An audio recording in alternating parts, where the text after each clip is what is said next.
Kevin here with Notes on Iowa, and today we're talking about part 2, day 1 of the 2021 Walk Across Iowa to Follow the Path of the 1835 Iowa Dragoons. If you don't know a lot about the project, you can visit the website at www.notesoniowa.com or check out any of the social media pages and see kind of some background on the project, why I wanted to do this, why I'm following dragoons, maybe what a dragoon is.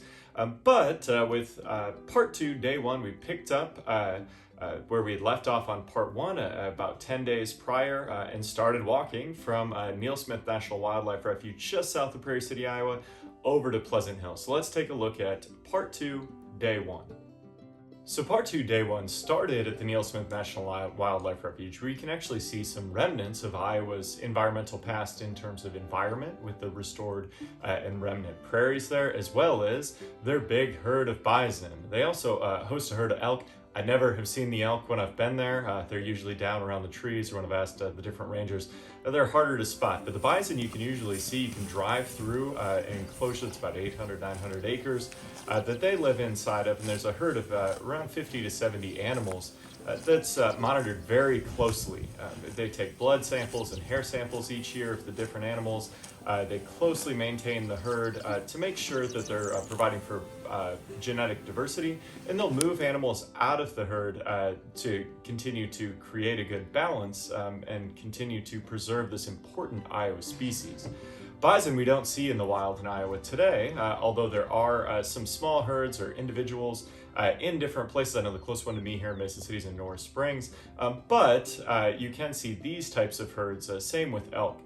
But during early expeditions like that of the Dragoons in 1835, or even the earlier expedition across western Iowa into northern Iowa, like where Kearney saw around 5,000 buffalo, he estimated, near Northwood. Very important animals to our state. Same thing with prairies that these buffalo help to kind of maintain today. The refuge at Prairie City contains a variety of remnant prairies, and remnant prairies are prairies that could be traced all the way back to pre-American colonization of the region. There are also restored prairies there, and the bison and elk help with that by kind of shortening the grasses. They also do prescribed burning there. There's more information specifically on the refuge in the article related to part 2, day 1.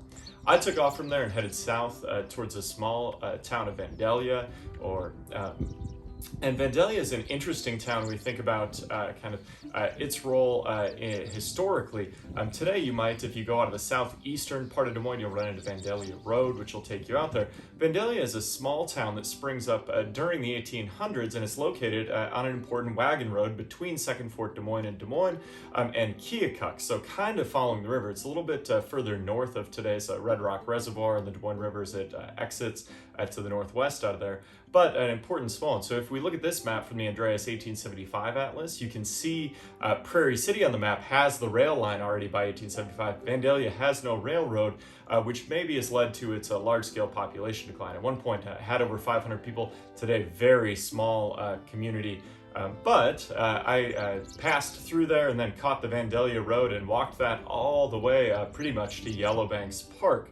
Saw some interesting agricultural scenes. I passed through just a typical Iowa beauty. Started to get very hot. The heat index for the entire part 2 was up around 100, but made it through. Saw some cattle, which replaced bison largely as the primary kind of protein source for people living in Iowa following the decline of the bison during the 1800s. Saw some other great agricultural scenes, and also just saw a variety of very hilly terrain. One of the things that I was looking forward to in part 2 is I was getting ready to pass out of the Southern Drift Plain, and I was thinking about it all day on part 2, day 1. Now, the Southern Drift Plain is characterized by these kind of really up and down hills. As somebody told me, Iowa's flat like a waffle, and that's certainly true for the Southern Iowa Drift Plain. And you can see that in the images here as I was passing through. I knew as I got closer and closer to the capital city of Des Moines and Polk County, I'd be getting ready to cross into the Des Moines Lobe, which I knew would be much flatter terrain, and that was true as I crossed out. When you're down by the river, oftentimes when you get out of the floodplain, either way, it's going to be a little bit hilly, and we'll see that in some later videos. But I continued to walk into Polk County, knowing I was making my way closer to Des Moines, although I knew I would not make it all the way that day. I was headed for Yellowbanks Park in Pleasant Hill, or just south of there. Yellowbanks is a park that's maintained by Polk County Conservation. It was acquired, I think, in the 1980s. Is a site with incredible deep ties to Iowa's kind of prehistorical past, or what we would consider the archaeological past. We look at terminal woodlands peoples or Oneota peoples, or some of these other groups that lived in Iowa prior to American colonization. We can see all sorts of things they left behind there.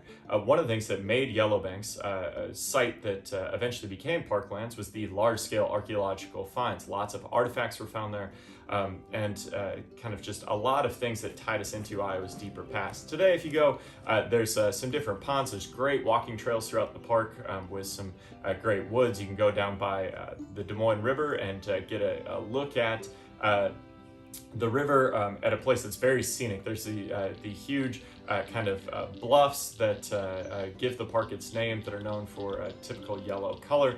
And you can also just spend a lot of time. It's a great place on the edge of the city to maybe experience nature and take a break from downtown. As I came through Yellowbanks and came through the day, I was excited to be back on the road and get started moving towards my ultimate goal of walking across Iowa along the path of the 1835 Iowa Dragoons.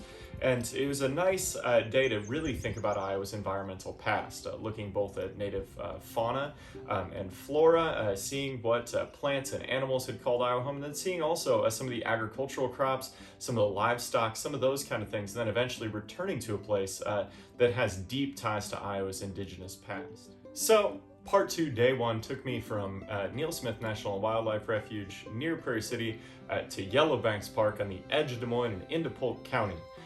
As always, people make this project better every day. If you have suggestions, information, other things, feel free to drop them in the comments below or reach out via the website. You can subscribe there and get all of the different updates related to it. You can also follow the different social media pages. I really appreciate you taking the time to check out the project, and I'll be back with more videos and articles on part 2 very soon.